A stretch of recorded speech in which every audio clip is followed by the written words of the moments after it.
definitiva no para, ¿no? En algún minuto, claro, hoy día puede ser la gente de Ñuñoa, pero mañana va a ser de mi comunidad.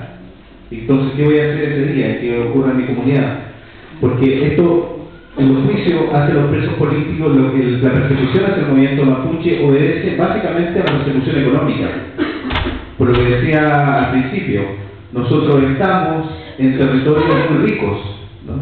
De lo que van, o sea, los últimos bosques nativos estaban en el territorio mapuche y fueron arrasados en los años 70, 80. Ustedes eran a lo mejor muy pequeños, pero yo en ese tiempo me recuerdo que todas las cordilleras que eran del territorio mapuche se llenaron de humo y de incendios. ¿Para qué? Para que los mates y los angelini nos llenaran de pinos y eucalipto. Mucha de esta madera ni siquiera se sacó. Árboles completos fueron arrasados, fueron quemados. Y no es muy lejano, no estamos hablando de la pacificación. Estamos hablando hace 35 años atrás, 40 años atrás. El 70 al 80, CONAF, ¿no?, quemó la cordillera de Mauriranche, donde están todas las comunidades mapuche acá al sur. Hoy día tenemos relictos. Y pocas de esas van quedando en la comunidad mapuche. Todo lo que es la cordillera de Nahuelbuta también pasó lo mismo. Hoy día, claro, el tema son las forestales. Pero si ustedes analizan un poco, ya se vienen las prospecciones mineras. Por el sector de Mayeco, por el sector sur de la cordillera de Nahuelbuta, ya se están realizando trabajos de protección. Los pedimentos están todo hechos. El sector de Reigolí.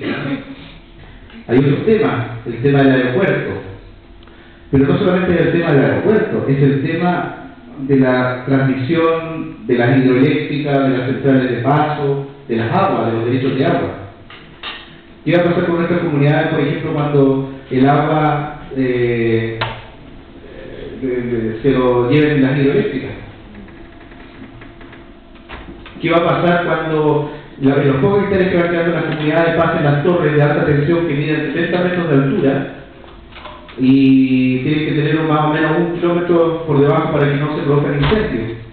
O sea, es 1 kilómetro que va a pasar entre medio, nuevamente dividiendo las pocas tierras que quedan en manos de las comunidades.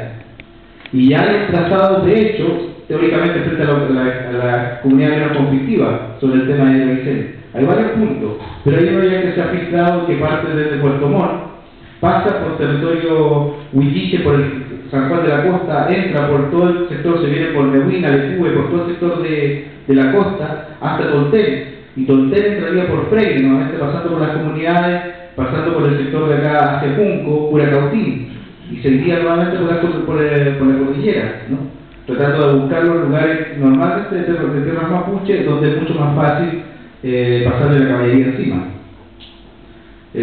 Hay por ahí unos mapas de los puntos donde va a pasar el tendido eléctrico. Entonces, son todas esas cosas que están ocurriendo hoy día.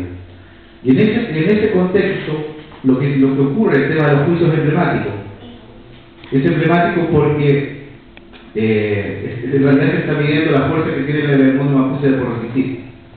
Porque si los peñis no resisten y se entregan muy fácilmente, entonces todo el resto, hay un tema de moral también, ¿no? Está simbolizado de alguna manera dentro de lo que están haciendo los peñis hoy día. Efectivamente está simbolizado la fuerza que puede tener en realidad el movimiento mapuche de poder resistir las presiones. La pregunta es, ¿somos capaces nosotros, como mapuche, como jóvenes mapuche, de asumir ese desafío?